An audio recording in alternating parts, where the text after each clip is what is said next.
tignan nyo naman ang sabi ng sinungaling na to. Wala daw violence. Ano ang tawag dito? Tignan nyo. Sa pagboto, mabilis yung pagboto nila at kaya-haya.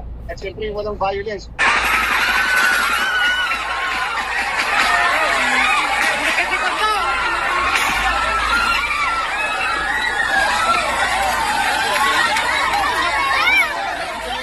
Sabra.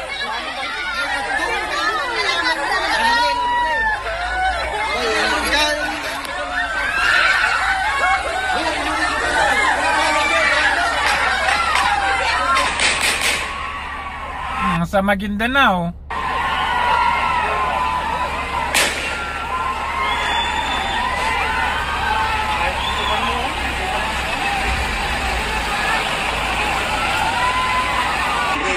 Kahit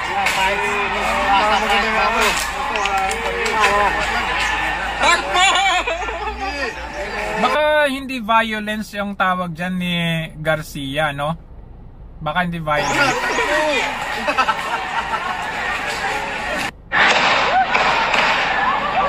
Sa Basilan, anong tawag dyan, George?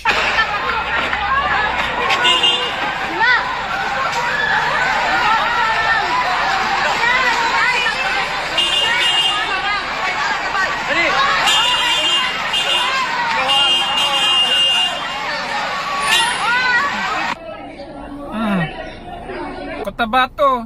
Naku po.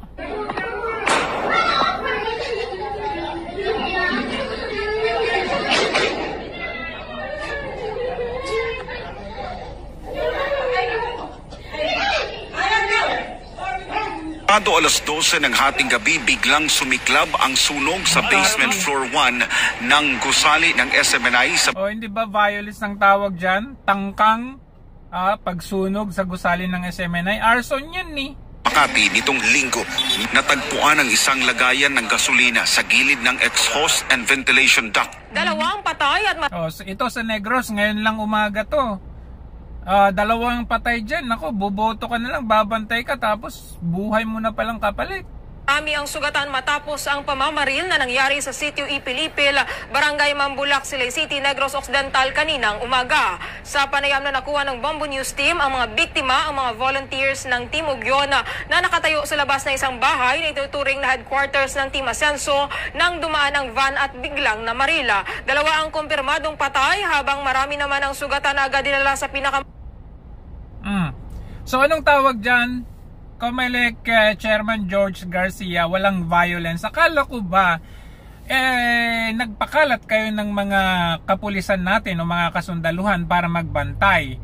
Maalala ko tuloy nung panahon ni Pastor Kibuloy, 7,000 o mahigit na kapulisan ang inilagay nila dyan. Tapos pagkarami-rami ang inyong mga wine-weaponize na mga kapulisan sa mga kalaban ninyo, gaya ng kay PRRD, yung illegal na pag-aresto o pag-kidnap. Tapos dito, nalulusutan kayo ng mga kawatan dahil lang sa politika, nagagawa nilang pumatay. O meron din yung dito sa insidente kay Manguna Dato, kung saan may na-intercept sila na 4 na mga sundalo pa yan. 4 na sundalo, may daladalang high caliber na baril at may granada pa. So, may mga ID sila ng mga army. Yan, mga army na ID. Sino nag-hire ulit? Taas ulo. Sino? Sige lang, ipopost ko lang yung sinabi mo kanina. Kaya nakuha na yung profile na kanina. May video tayo na sinabi nila kung kanino sila sumasama. Diyos ko po. Bagong Pilipinas, walang violence? Wala nang takot kasi ang mga tao ngayon. Unlike kay PRRD na nag-aalangan silang gumawa ng mga ganyang violence. At droga, of course.